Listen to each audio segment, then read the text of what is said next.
Hey guys, welcome or welcome back. My name is Rachel and this is Vlogmas. So today we're going to be trying out the Danessa Myricks Beauty Yummy Skin Blurring Balm Powder for face and eyes. The back of the box says a texture reducing coverage boosting blurring balm to powder that balances oils throughout the day while maintaining hydration. Powered by cutting edge blurring Swedish technology, visually creates a soft focus. And then it says to apply, tap with fingers to smooth and blur textured areas. So I was confused. This is what she looks like.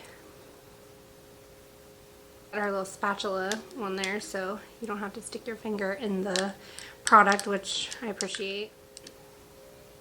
But I'm probably gonna go ahead and stick my finger in it.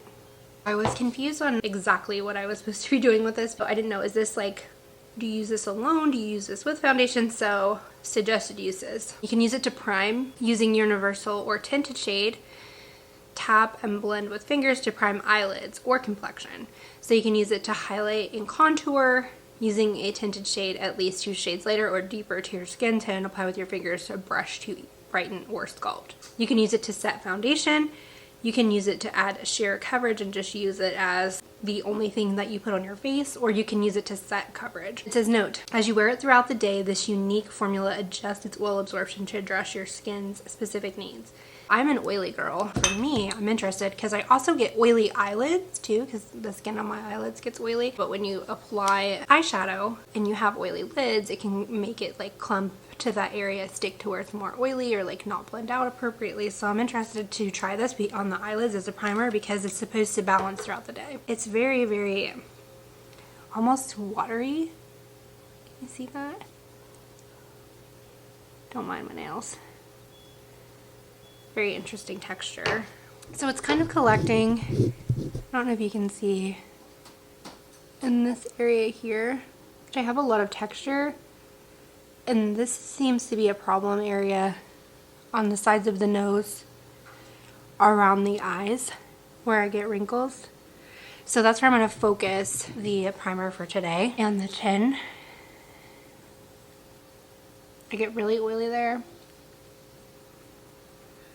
Pretty much the T-zone, and then I am going to use it later when I go to do my eye makeup. I'm going to use it as my eyeshadow primer and see how that works. So that was my base. I am going to go in with the Yummy Skin Serum Foundation, and mine is in the shade 9N. This is how she looks. And apply using a brush. I've noticed as I've gotten older, it's better to apply foundation in layers. If I need more coverage in a certain area, apply it there, because with my skin being so textured, I'm just adding insult to injury if I don't do it in thin layers. It's like full coverage looks like the Crypt Keeper. Just gonna apply this all over.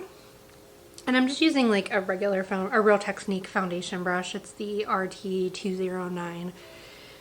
And I got this because when I was using some serum foundations, like more liquidy foundations, I found that it covers better if you use more like a paintbrush style.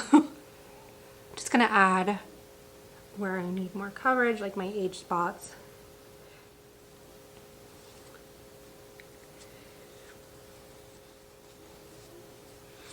And for me personally, I don't care how gently or nicely I try to apply with this type of a brush.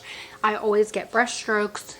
I like the way it applies, but I always end up with brush strokes. So I do like to go in with just a damp beauty blender and kind of just pat that into the skin, especially in my problem areas. Right in here, I get that like chicken skin. In the nose areas where I zoomed and showed you earlier. Okay, so I got that all patted in. I did say I could use that to set the foundation, but I'm going to go ahead and apply the rest of my makeup, contour, blush, eye makeup, and then I'll be back to check in. But this is what we're looking like. I'm going to zoom in so you can actually really see.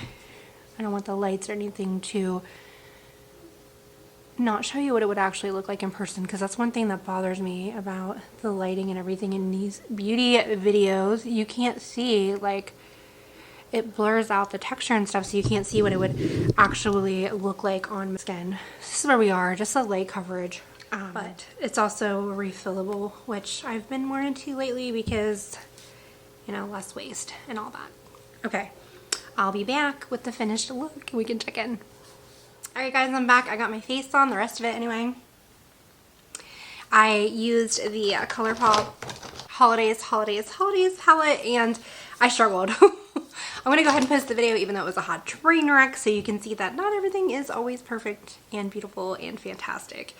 I want to be as real as possible on my channel, so yeah. This is the look that I got with the eyeshadow palette.